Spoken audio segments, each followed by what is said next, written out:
Hello students, I am your science teacher Miss Nari Mani Jha. Today we are going to discuss about diversity in living organism totally based on NCERT. Diversity in living organism or biodiversity. Biodiversity means the diversity of life forms. It is word commonly used to refer to the variety of life forms found in a particular region. Biodiversity मतलब जो जीवों की विविधता है, जैव विविधता, ये जो वर्ड है ये दर्शाता है कि जो हमारा लाइफ फॉर्म्स है, जीव जो हमारे एक पर्टिकुलर रीजन में जो जीव पाए जाते हैं, जितने भी प्रकार के जीव पाए जाते हैं, उसको ये बायोडाइवर्सिटी दर्शाता है. Human have played their own part in recent time in changing the balance of such community. इस कम्युनिटी को चेंज करने में ये आधुनिक टाइम में ह्यूमन भी एक अपना योगदान दे रहा है. Rough estimate state that there are about 10 million species on the planet, although we actually know only 1 or 2 million of them. Rough estimate बताता है कि यहाँ पे 10 million species, that means 1 crore species जो है इस प्लानेट पे अवेलेबल है. हालांकि हम लोग सिर्फ 10 से 20 लाख स्पेसीज को ही जानते हैं. Biological classification. Classification is the process by which scientists group living organisms. Organisms are classified based on how similar they are. Biological classification की जरूरत क्यों पड़ी? हमारे इस प्लैनेट पे एनवायरनमेंट में जो बहुत सारे क्रिएचर्स हैं, कितने सारे हजारों क्रिएचर्स होंगे, हजारों क्या लाखों करोड़ों क्रिएचर्स होंगे. एक एक करके सभी को पढ़ना कितना डिफिकल्ट होगा, बहुत मुश्किल है. इसलिए इसके लिए एक तरीका बनाया गया, सबको समझा जा सके, जाना जा सके, उसके लिए एक तरीका बनाया गया. What is that way? और वो तरीका क्या था? It is called classification. Classification is the process by which scientists group living organisms. Organisms are classified based on how similar they are. Scientist जो है लिविंग ऑर्गेनिज्म को क्लासिफिकेशन के द्वारा इसकी सिमिलरिटी के अकॉर्डिंग बनाते हैं. The basis of classification. Classification की बेसिस क्या है? ग्रीक थिंकर अरस्तु classified animals according to whether they live on land, in water और इन एयर. अरस्तु जो थे वो एनिमल्स को उसके हैबिटेट के अनुसार, जहां पे जैसे कुछ लैंड पे रहते हैं, वाटर में रहते हैं और एयर में रहते हैं, इस तरह से उन्होंने एनिमल्स को क्लासिफाइड किया. बट इसमें बहुत ज्यादा डिफिकल्टीज आने लगा. आप जैसे कि देख ही लीजिए कि एक अगर पॉन्ड है या फिर कोई भी एक्वेटिक में डॉल्फिन भी है, उसमें क्रोकोडाइल भी है और अदर एनिमल्स भी, वाटर एनिमल्स भी है, तो सभी को हम लोग को एक ग्रुप में रखे और सबको पढ़ना कितना थोड़ा बहुत ज्यादा कठिनाई होने लगा. इस तरह से सही नहीं लगा हमारा. तो फिर हमारा जो मेन है क्लासिफिकेशन का बेसिस क्या है? क्लासिफिकेशन का बेसिस है इवोल्यूशन.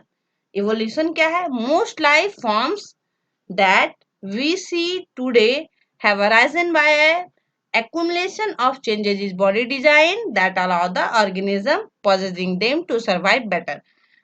अच्छी तरह से सरवाइव करने के लिए जो हम लोग प्रतिदिन विकास कर रहे हैं, हर दिन अपने आप में विकास कर रहे हैं. इसको हम एक एग्जांपल से, इसके एग्जांपल से ले सकते हैं कि बहुत पहले के समय में एक छोटा सा फोन आया था. उस फोन में एंटीना निकला हुआ रहता था, लोग काफी खुश होते थे उस फोन के साथ में. पर हमारी टेक्नोलॉजी में कुछ और इम्प्रूवमेंट आया, कुछ और डेवलपमेंट आया और फिर उससे बढ़कर कीपैड का फोन आया. उस फोन में तब तक ये फोन ब्लैक एंड व्हाइट था, कलर नहीं था. फिर इम्प्रूवमेंट आया टेक्नोलॉजी में, फिर कलर फोन आया, उसमें एफएम था, म्यूजिक था, टॉर्च था. फिर टेक्नोलॉजी में इम्प्रूवमेंट आया और फिर कुछ समय के बाद हमारा रैम का फोन आया कि इतने जीबी का रैम है, इंटरनेट है, इसमें हम लोग इंटरनेट यूज कर सकते हैं, कैमरा है, कैमरा मेगापिक्सल पे सबको डिफाइन किया. इसी तरह से हम लोगों का है. इसको हम लोग इस तरह से भी देख सकते हैं, जो चेंजेस होता है बायोलॉजिकल वर्ल्ड में, एप्स से ह्यूमन बनने का प्रोसेस, जैसे हम लोग पहले एप्स थे, एप्स से ह्यूमन बने, ये जो प्रोसेस है इसको हम लोग इवोल्यूशन बोल सकते हैं। Charles Darwin first describe this idea evolution in 1859 in his book the origin of species. अपनी book the origin of species में चार्ल्स डार्विन ने इसको क्लियर किया। The hierarchy of classification group, group के क्लासिफिकेशन के क्या हायरार्की थी। Biologists such as Ernest Haeckel 1894, Robert Whittaker 1959 and Charles Hughes 1977 have tried to classify all living organisms into broad categories called kingdom. ये 3 scientist थे, Ernest Haeckel, Robert Whittaker and Charles हुज। तीनों ने कोशिश किया, ट्राई किया organism को base पे, कैटेगरी के बेस पे क्लासिफाई, किंगडम बनाने का। द क्लासिफिकेशन विटकर प्रपोज्ड है 5 किंगडम क्लासिफिकेशन, और सभी ने क्लासिफिकेशन को क्लियर किया, किंगडम दिया, कोई 2 किंगडम क्लासिफिकेशन दिए, और विटकर जो थे वो 5 किंगडम क्लासिफिकेशन को दिए, जो है Monera, protista, fungi, Plantae and Animalia, and widely use, और इसका बहुत विस्तार पूर्वक यूज भी हुआ। These groups are formed on the basis of their cell structure, mode and source of nutrition. ये जो ग्रुप्स थे उसको इनके मोड ऑफ न्यूट्रिशन, मोड और सेल के स्ट्रक्चर, कि इसका सेल स्ट्रक्चर कैसा होगा, न्यूट्रिशन का कैसा मोड होगा, एंड सोर्स कहाँ से, कैसा सोर्स से ये न्यूट्रिशन लेगा, बॉडी ऑर्गेनाइजेशन पे, इन सब पे बेस्ड इनका जो किंगडम था वो था। Further classification is done by naming the subgroup at various level as given in the following. The subgroup at various level as given in the following. फिर से इसकी क्लासिफिकेशन जो है उसको इस तरह से हम लोग क्लासिफाई किए। सबसे पहले क्या हुआ कि क्लास को रखा गया, फिर ऑर्डर को रखा गया, सबसे पहले क्लास को रखा गया, फिर ऑर्डर रखा गया, इसके बाद फैमिली, जीनस, स्पीसीज, इस तरह से एक ऑर्डर में इसको सजाया गया। After this characteristic of 5 kingdom classification जो विटकर द्वारा दिया गया था, हम लोग उसके बारे में जानेंगे। इसमें 5 किंगडम है, हम लोग आज 5 किंगडम को पढ़ेंगे, Monera, protista, fungi, Plantae and Animalia, और इसके सारे के कैरेक्टरिस्टिक को हम लोग इन शॉर्ट पढ़ेंगे।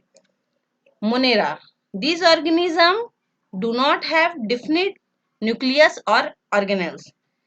इस तरह के जो ऑर्गेनिज्म होते हैं इसके पास में कोई भी डिफाइंड न्यूक्लियस और ऑर्गेनेल्स नहीं होता है। Nor do any of them show multi cellular body design, और ना ही मल्टी सेलुलर डिजाइन होता है। हम लोग इसको इस तरह से भी ले सकते हैं, जैसे कि पहले हम लोग डिफाइन किए थे कि जैसे छोटा मोबाइल था, बिल्कुल छोटा सा, बिना मॉडिफिकेशन का, उसको धीरे धीरे धीरे धीरे धीरे बड़ा और अच्छा कलरफुल में आया। इसी तरह से ये मोनेरा से एनिमेलिया तक जो है वो धीरे धीरे अपग्रेडिंग होते जाएगा। मोनेरा में सबसे पहले क्या था कि इस तरह के ऑर्गेनिज्म जो थे वो प्रोकैरियोटिक थे, इसमें न्यूक्लियस नहीं पाया गया था, ना ही इसके जो है मल्टी सेलुलर बॉडी थे, ये कैसा था, यूनिसेलुलर था। Some of them have cell wall while some do not, कुछ के पास में सेल वॉल था, कुछ के पास में नहीं था। The mode of nutrition of organism in this group can be either by synthesizing their own food, autotrophic, or on getting it from the environment, heterotrophic. मोनीरा जो है ये ऑटोट्रॉफिक भी था, न्यूट्रिशन का मोड इसका जो है ये ऑटोट्रॉफिक भी था और साथ ही हेट्रोट्रॉपिक भी था। This groups includes bacteria, blue green algae और साइनोबैक्टीरिया एंड माइकोप्लाज्मा। इसके 2 एग्जांपल्स है, बैक्टीरिया और एनाबोइना सेल्स, 2 इसके एग्जांपल्स है, ये मोनेरा के एग्जांपल्स हैं। After Monera, protista, this group includes many kinds of unicellular eukaryotic organism. ये जो ग्रुप है ये कई प्रकार के यूनिसेलुलर यूकैरियोटिक ऑर्गेनिज्म रखते हैं। Some of these organism use appendages such as hair like cilia और whip like flagella for moving around। इस तरह के जो भी ऑर्गेनिज्म थे उनमें मूवमेंट के लिए एक तरह का flagella, hair like cilia, whip like flagella को देखा गया। ये जो ग्रुप थे यूनिसेलुलर थे बट यूकैरियोटिक ऑर्गेनिज्म थे। Their mode of nutrition can be autotrophic और हेटरोट्रॉफिक। इस तरह के जो ऑर्गेनिज्म थे वो ऑटोट्रॉपिक भी थे और हेटरोट्रॉपिक भी थे। Examples are unicellular algae, diatoms and protozoans. इसके कुछ एग्जाम्पल्स है। ये है पैरामीशियम, देखिए आपको यहाँ पे दिख रहा होगा, ये पैरामीशियम है, अमीबा और यूग्लिना, ये कुछ इसके एग्जाम्पल्स है। ये सब प्रोटिस्टा के अंदर आते हैं। प्रोटिस्टा किंगडम जो हमारा सेकेंड किंगडम है। हमारा थर्ड किंगडम है fungi. Now fungi, these are heterotrophic eukaryotic organism। ये heterotrophic eukaryotic organism है। they use decaying organic material as food as their food called saprophytes। ये decaying organic material जो है उसको खाते हैं, इसलिए हम लोग इसको saprophytes भी बोल सकते हैं। many of them have the capacity to become multicellular organism at certain stage in their lives। कई जो है वो कैपेसिटी रखते हैं मल्टी सेलुलर ऑर्गेनिज्म होने की कुछ अपने लाइफ्स में। They have cell wall made of tough complex sugar called chitin. इसके पास में सेल वॉल होती है जो काइटिन की बनी होती है। एग्जाम्पल, इसके कुछ एग्जाम्पल्स है। ईस्ट एंड मशरूम जो कि कॉमनली हम लोग जानते हैं। Some fungal species live in permanent mutually dependent relationships with blue-green algae, cyanobacteria। कुछ फंगल स्पेसीज होते हैं जो परमानेंट जो है वो डिपेंड होते हैं रिलेशनशिप में। और ये ब्लू ग्रीन एल्गी जो हम लोग देख रहे हैं, ब्लू ग्रीन एल्गी एक्चुअली में है क्या? ये ब्लू ग्रीन एल्गी जो है एक इंटरमीडिएट कंडीशन है प्रोकैरियोटिक और यूकैरियोटिक के बीच का। प्रोकैरियोटिक में हमारा ब्लू ग्रीन एल्गी बैक्टीरिया से एल्गी बनने का जो प्रोसेस है उसके बीच में ब्लू ग्रीन एल्गी है। Such relationship are called symbiotic.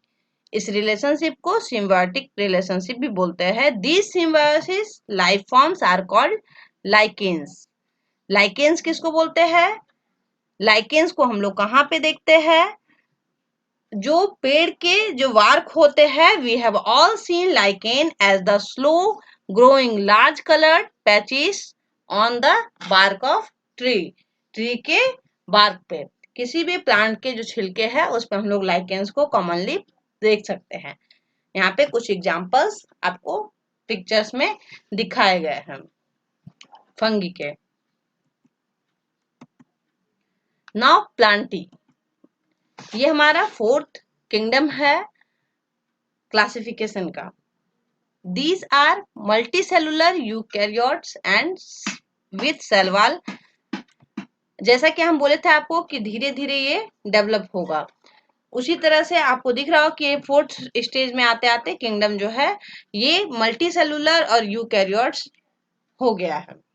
इसमें सेल वॉल ये मल्टी सेलुलर होता है, यूकैरियोटिक सेल पाए जाते हैं इसमें, और इसमें सेल वॉल भी होते हैं। They are autotrophs and use chlorophyll. ये कैसे होते हैं? ऑटोट्रॉफ्स होते हैं और क्लोरोफिल का यूज करते हैं फोटोसिंथेसिस के लिए। Thus all plants and animals are most visible form of the diversity of life around us। We will look at the subgroup in this category later। इसके बाद में कैटेगरी को हम लोग, प्लांटी की कैटेगरी को हम लोग बाद में आगे नेक्स्ट वीडियो में हम आपको बताएंगे। अभी हम लोग इसके शॉर्ट में पढ़ रहे हैं, in short. After Plantae animalia. Animalia,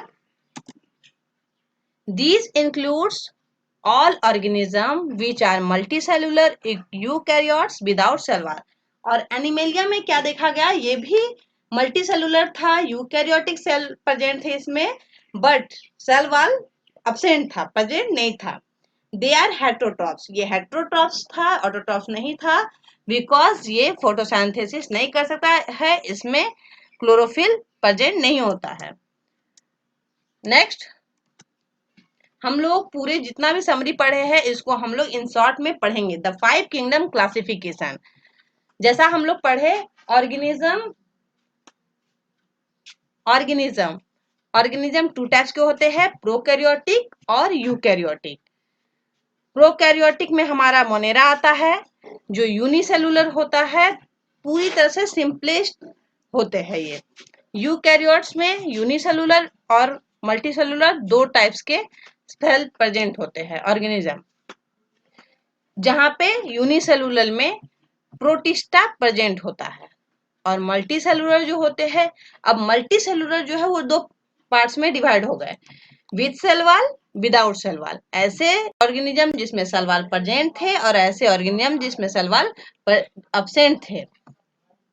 without cell wall में एनिमेलिया आते हैं और विद सेल वॉल में भी 2 टाइप्स होते हैं, इसके भी 2 types. Do not perform photosynthesis, वैसे ऑर्गेनिज्म जिसमें सेल वॉल तो होता है पर फोटोसिंथेसिस नहीं करते हैं, और ऐसे ऑर्गेनिज्म जो एबल होता है टू परफॉर्म फोटोसिंथेसिस।